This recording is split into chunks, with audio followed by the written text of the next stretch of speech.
റിലീസിനോടനുബന്ധിച്ച് ഇതിൻ്റെ ഒരു പ്രിവ്യൂവും കാര്യങ്ങളൊക്കെ ചെന്നൈയിൽ അന്ന് മദ്രാസിൽ പ്ലാൻ ചെയ്ത് നിൽക്കുന്ന ഒരു സമയത്ത് ഡെന്നിസ് ജോസഫ് ഒരു ദിവസം ട്രെയിനിൽ മദ്രാസിലേക്ക് പോകുമ്പോൾ KJ ജോർജ് സാറിനെ ട്രെയിനിൽ വെച്ച് കണ്ടു. അപ്പോൾ ഡെന്നിസ് ജോസഫിന് KJ ജോർജ് സാറിനെ പരിചയമില്ല, ജസ്റ്റ് അറിയാം. അങ്ങനെ ഒരു സംസാരിച്ച് വന്നു കഴിഞ്ഞപ്പോൾ ഡെന്നിസ് ജോസഫ് പറഞ്ഞു, എൻ്റെ ശ്യാമ എന്ന് പറയുന്നത് ഞാൻ എഴുതിയ ജോഷി സംവിധാനം ചെയ്യുന്ന സിനിമയുടെ പ്രിവ്യൂ ഉണ്ട്, സാറ് ഒന്ന് ഫ്രീ ആണെങ്കിൽ വരണം എന്ന് പറഞ്ഞു. അപ്പോൾ KJ ജോർജ് ശരി എന്നൊക്കെ പറഞ്ഞ് അന്നത്തെ പ്രിവ്യൂവിന് ഒരുപാട് പ്രശസ്തർ വരുന്ന കൂട്ടത്തിൽ KJ ജോർജ് വന്നു. KJ ജോർജ് കണ്ടു കഴിഞ്ഞപ്പോൾ ജോഷി ഞെട്ടി. എന്നിട്ട് ഡെന്നിസ് ജോസഫോട് ഇപ്പോൾ ചോദിച്ചു, നീ എന്തിനാ ജോർജ് സാറിനൊക്കെ വിളിച്ചത്?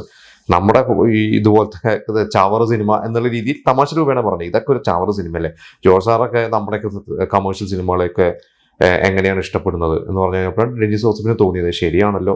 പിന്നെ എന്തായാലും വിളിച്ചു പോയില്ലേ എന്ന് വിചാരിച്ചിട്ട് ഇവരൊന്ന് സിനിമ കണ്ടു.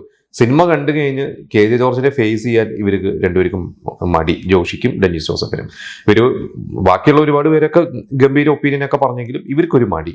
പക്ഷേ ജോഷി ഇവർ രണ്ടുപേരും അടുത്തേക്ക് വിളിച്ചിട്ട് പറഞ്ഞു, ജോഷിയുടെ അടുത്ത് ആദ്യം KJ ജോർജ് അടുത്തേക്ക് വിളിച്ചിട്ട് പറഞ്ഞു, നിങ്ങളൊരു മോശം സംവിധായകനാണ് എന്നായിരുന്നു എൻ്റെ ഒരു ധാരണ. അന്ന് ആലോചിക്കണം, ജോഷി സാർ എന്ന് പറഞ്ഞു കഴിഞ്ഞാൽ 80കളിൽ ഒരുപാട് ഹിറ്റുകൾ കൊടുത്തിട്ടുള്ളതാണ്. കമേഴ്ഷ്യൽ സിനിമകളിൽ സൂപ്പർ ഹിറ്റുകളും ബ്ലോക്ക് ബസ്റ്റേഴ്സും കൊടുത്തൊരു ഡയറക്ടറുണ്ട്. പക്ഷെ ആ ഡയറക്ടറുടെ മുഖത്ത് നോക്കി KJ ജോർജ് പറഞ്ഞത് നിങ്ങളൊരു മോശം സംവിധായകനായിരുന്നു എന്നാണ് എൻ്റെ ഒരു ധാരണ. പക്ഷെ ആ ധാരണ ഈ സിനിമയിലൂടെ നിങ്ങൾ തെറ്റിച്ചു, ഇതൊരു ഉഗ്രൻ സിനിമയാണ്, നിങ്ങൾ നന്നായിട്ട് എടുത്തിട്ടുണ്ടെന്ന് പറഞ്ഞു.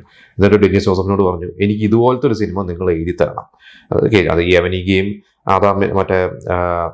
ആദാമിന്റെ ഭാര്യയുമല്ലൊക്കെ പോലത്തെ അല്ലെങ്കിൽ അതുപോലത്തെ സിനിമകളൊക്കെ ചെയ്തിട്ടുള്ള ഒരു സംവിധായകനാണ് പറയുന്നത്, നിങ്ങൾ ഇതുപോലത്തെ ഒരു സ്ക്രിപ്റ്റ് എനിക്ക് എഴുതി തരണം എന്ന് പറയുന്നത്.